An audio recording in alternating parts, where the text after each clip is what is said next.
التاريخ بيعيد نفسه. هو نفس الماتش بالظبط من 20 سنة. الاستاد هو الخصم هو نفس الشهر. ولازم نكسب عشان نوصل كاس العالم. البوابة هي الجزائر.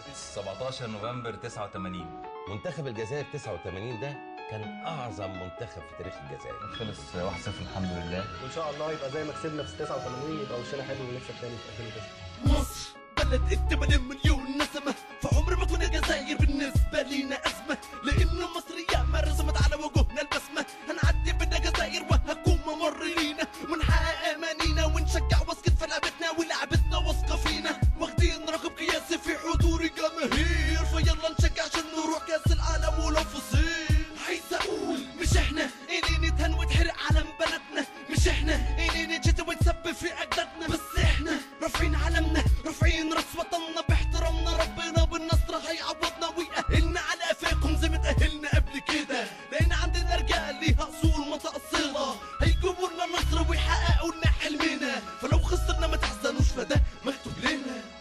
يا ما حفرت التاريخ بالبداية والمعايا ونسى كل لحظة انكسار، بس قول هي حلم وحلم كل وطني مصري، زي مستني الفرصة تيجي وتعدي عشان يفرح ويقول. يا ما حفرت التاريخ بالبداية والمعايا ونسى كل لحظة انكسار، بس قول هي حلم وحلم كل وطني مصري، زي مستني الفرصة تيجي وتعدي عشان يفرح ويقول.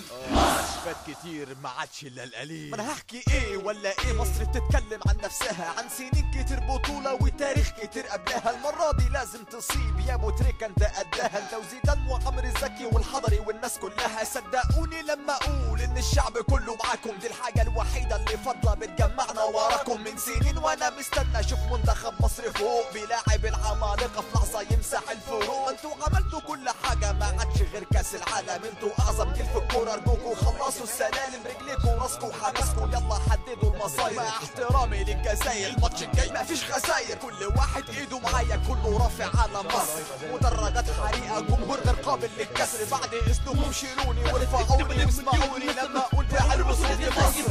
لأن مصر ياما رسمت على وجوهنا البسمة، هنعدي بدنا جزائر وهكون ممر لينا، ونحقق أمانينا ونشجع وطني مسألتنا ولعبتنا واثقة فينا، واخدين رقم قياسي في حضور الجماهير، فيلا نشجع عشان نروح كأس العالم ولو فصيل. عايز أقول مش إحنا اللي نتهن وتحرق على بلدنا، مش إحنا اللي نجد ونسبب في أجدادنا، بس إحنا رافعين علمنا، رافعين راس وطننا باحترامنا، ربنا بالنصر هيعوضنا ويأهلنا على قفاكم زي ما تأهلنا قبل كده، لأن عندنا رجال ليها أصول متأصلة هيجيبوا لنا نصر ويحققوا لنا حلمنا، فلو خسرنا ما تحزنوش فده مكتوب لنا. يا ما حفرت التاريخ بالبداية والمعايا ونسى كل لحظة انكسار، بس قول هي حلم وحلم كل وطني مصري، زي مستني الفرصة تيجي وتعدي عشان يفرح ويقول. يا ما حفرت التاريخ بالبداية والمعايا ونسى كل لحظة انكسار، بس قول هي حلم وحلم كل وطني مصري، زي مستني الفرصة تيجي وتعدي عشان يفرح ويقول. فات كتير ما عادش الا القليل. ما انا هحكي ايه ولا ايه؟ مصر بتتكلم عن نفسها، عن سنين كتير بطولة وتاريخ كتير قبلها. المرة دي لازم تصيب يا ابو تريكة.